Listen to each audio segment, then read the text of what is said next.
This is a special report. Dr. Buttar, Shiva, and Mikovits are now calling to arrest Dr. Anthony Fauci as the crisis continues to crush President Trump's economy. Now, at the end of this special report, you will be asked to cast your vote on the fate of Dr. Anthony Fauci, like they did in the days of the Roman Colosseum, with a thumbs up or a thumbs down. Now, a thumbs up means arrest Dr. Fauci. A thumbs down means he walks free. So please reserve your vote until the end of this special report, and you've heard from every doctor. Yes, the calls to arrest Dr. Fauci have amplified across Americans. Millions are out of work, and the economy continues to freefall. Many are pointing the finger at Dr. Fauci and Microsoft founder Bill Gates as the sole cause due to their wildly inaccurate and repeatedly revised pandemic predictions.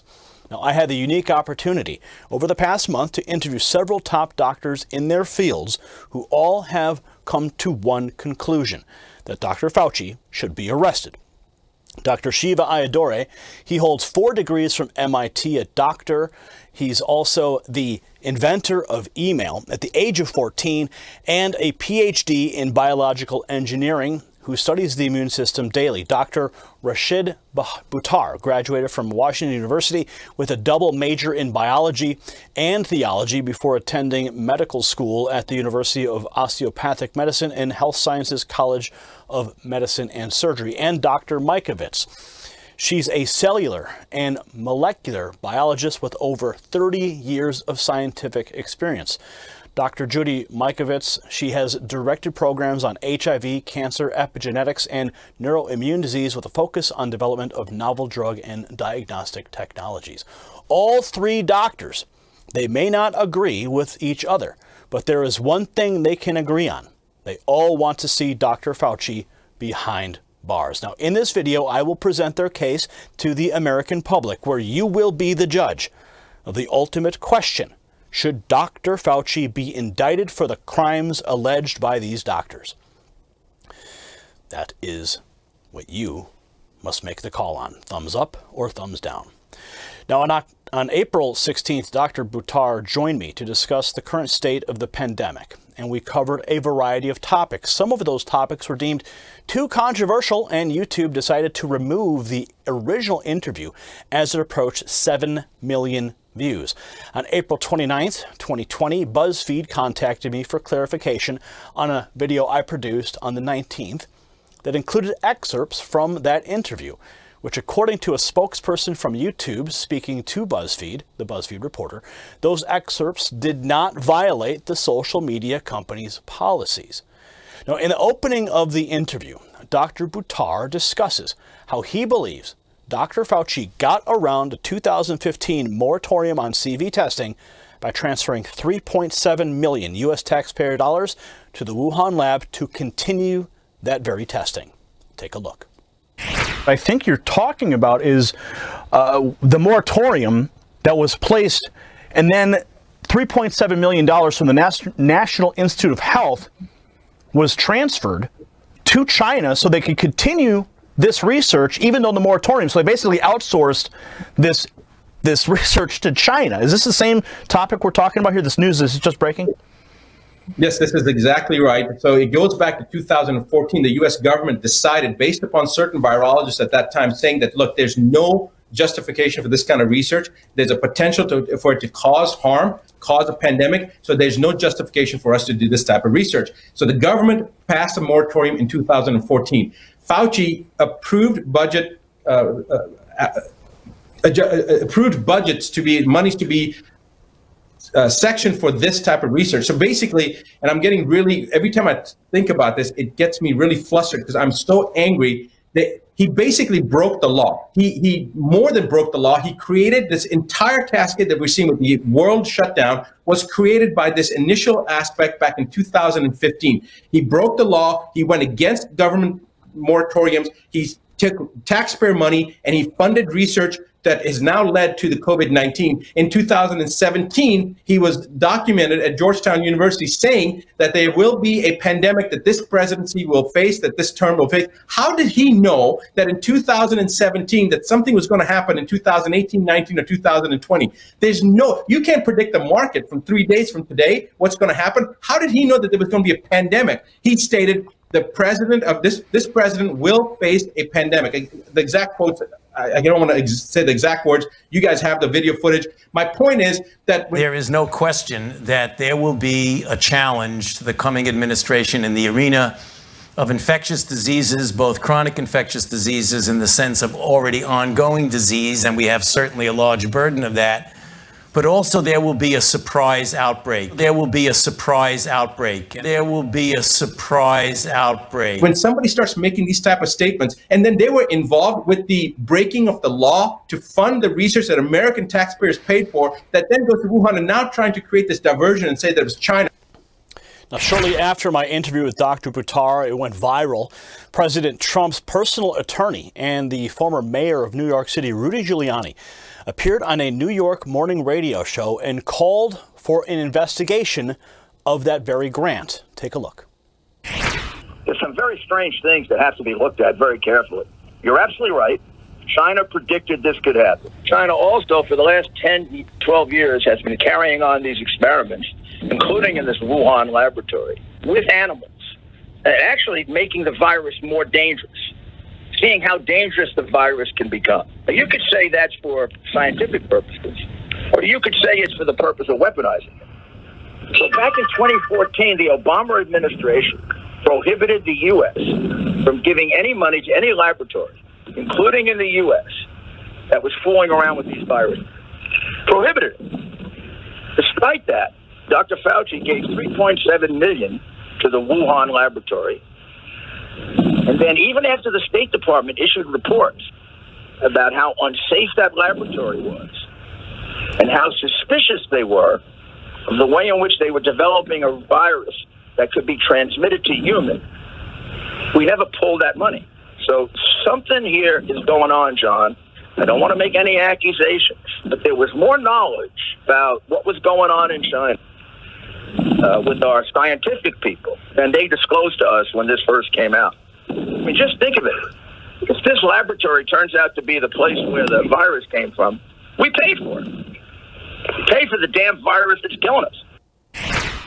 Now, probably the most significant moment once news broke of the $3.7 million grant to the Wuhan lab was when Newsmax reporter Emerald Robinson directly asked the president about that grant. Watch. Thank you, Mr. President. U.S. intelligence is saying this week that the coronavirus likely came from a level 4 lab in Wuhan. There's also another report that the NIH, under the Obama administration in 2015, gave that lab $3.7 million in a grant. Why would the U.S. give a grant like that to China? The Obama administration gave them a grant of $3.7 million. I've been hearing about that. And we've instructed that if any grants are going to that area, we're looking at it literally about an hour ago, and also early in the morning. We will end that grant very quickly, but it was granted quite a while ago. They were granted a substantial amount of money. We're going to look at it and take a look, but I understand it was a number of years ago, right? So you are. When did you hear was the grant was made? 2015. 2015. Who was president then? Yeah, who was president then? Now, all things considered, these are important questions that should be asked and not be silenced. Now, later in my interview, I directly asked Dr. Buttar if Dr. Fauci is responsible for the pandemic because of that research grant. Here's his response. Is Fauci directly responsible for this pandemic because he maneuvered the money, he maneuvered around the moratorium, kept this chimeric research going in China? Is he directly responsible for not just the pandemic, but also the response that's killed the economy, put, 17 to 22 million people out of work? Is Fauci directly responsible? I'm going to say this. I think that I've seen some petitions going around. I know Dr. Shiva said that Fauci should be fired. I think that's the nicest thing that could be done to Fauci. I think he's a criminal. He's broken the law. He's going against the government. I mean, to me, that seems like it's a traitorous thing to do when the government has passed a regulation and he's at one of the highest levels in the NIH. He's got a directorship at the NIH, and then he breaks the law, he breaks the moratorium, and then funds research against something that could potentially cause harm throughout the entire world. And he's in collusion with the foreign government. Collusion with the foreign government. There you have Dr. Buttar's take. Now, before we look back at the historical record of the alleged misdeeds that led to Dr. Fauci's rise to the top of the United States medical industrial complex, let's take a look now at a clip from my April 9th interview with Dr. Shiva, where he called for the indictment of Dr. Fauci. Take a look. Let's talk about Fauci. You know, since we spoke, we ran a campaign to fire Fauci. And I frankly believe this individual should be indicted and should be fired, and all sorts of charges should be leveled at him, because he's essentially been the mastermind of an organization for many, many years across many, many presidents, which has promoted a fake science that the immune system is so weak and that you always characterize some virus as a cause of destruction to the immune system. He did this with HIV and AIDS. And so this is his, probably second or third rodeo. And the goal here is to scare everyone with a fake science understanding that as though the immune system gets attacked by the virus, right? So one of the things we did was we called for his firing and his indictment. And I think close to 40,000 people in a few days signed that petition. I would say we probably have close to 2,000 doctors now, Gary, across the world, because the doctors themselves are recognizing that they are victims of a big pharma medical education system. Now, if you look at a guy like Fauci, I believe he's on the leadership council of the Gates Foundation. He loves the Clintons, and his relationship through the NIH and the CDC and the WHO is this triangle, which, by the way, the Chinese Communist Party and the Chinese CDC is part of. The NIH of the United States funded, even as early as 2 or 3 years ago, $14 million to the Chinese CDC. So the entire cabal here is not about health. It's not about understanding how we boost people's immune systems. So in this entire discourse, that is not what Fauci's been talking about. That's not what the FDA's been talking about. That's not what the WHO's been talking about. That's not what the CDC's been talking about. In fact, you have the Gates, you have Zuckerberg, and you have the Clinton Global Initiative, who are all about vaccines, vaccines, vaccines. So their entire opportunity is, we talked about early, and the trajectory of which, I characterized early on is the entire purpose of this is to scare, the Jesus out of everyone.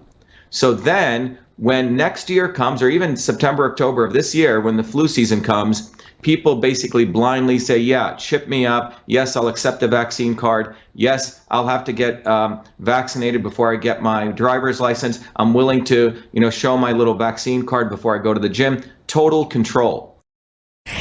Dr. Shiva clearly knows the end game here. Total control. And the one way you can have total control is by creating total fear, total panic. But as Amelia Earhart says, fear is like a paper tiger. And like the Wizard of Oz, once you peek behind the curtain, you reveal a weak little man. So let us peek behind the curtain, shall we? Dr. Judy Mikovits, she worked directly with Dr. Fauci during the HIV pandemic, and she draws terrifying parallels between then and now. I interviewed her on April 28th, where she declared that Dr. Fauci's rise to the top of the medical industrial complex left millions of dead bodies in his wake, and it would make Joseph Mengele blush. Take a look. I joined the Biological Response Modifiers program under the leadership of Dr. Frank Russetti's lab. We confirmed the isolation of HIV from saliva and blood that Dr. Luc Montagnier, Nobel laureate Luc Montagnier, had done earlier that year. Our paper was in press. At the time was confidential in press. Dr. Fauci called the laboratory. I'm 25-year-old lab technician. He called the laboratory. I answered the phone, explained that Dr. Russetti was out of town and would address his concerns when he got back. Dr. Fauci demanded a copy of the paper, which was confidential. That's unethical. I refused to give it to him. He threatened to fire me for insubordination. I didn't budge. He bullied Dr. Rossetti when he came back to town to give him the paper, which his crony Dr. Gallo then copied. He delayed the publications of the confirmation, resulting in the delay of the diagnostics test and the delay of the immune therapies that could have been used right then to stop the spread of HIV/AIDS. That continued, that resulted in millions of deaths. So you heard her. She believes Dr. Fauci is responsible for millions of deaths. Now, at the end of the interview, I asked her directly, should Dr. Fauci be indicted? Watch. Should Dr. Fauci be indicted?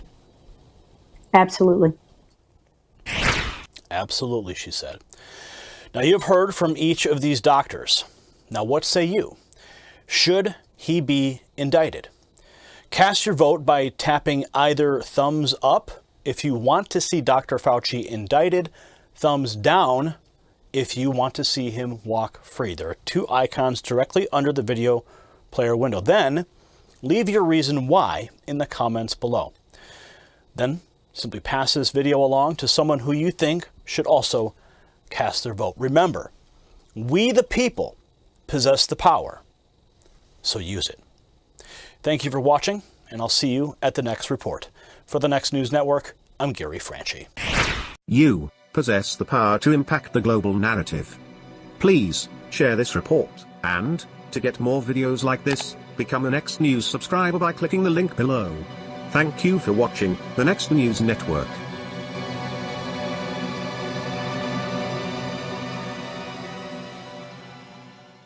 Thanks for watching the Next News Network. Tap here to subscribe to the channel to get the latest news and alerts. Tap here to watch our latest breaking news and our top stories. Tap here for our latest featured interviews. And make sure you tap here to get in on the new podcast, the G-Cast, with my wife Angie and I. We'll see you at the next report. For the Next News Network, I'm Gary Franchi.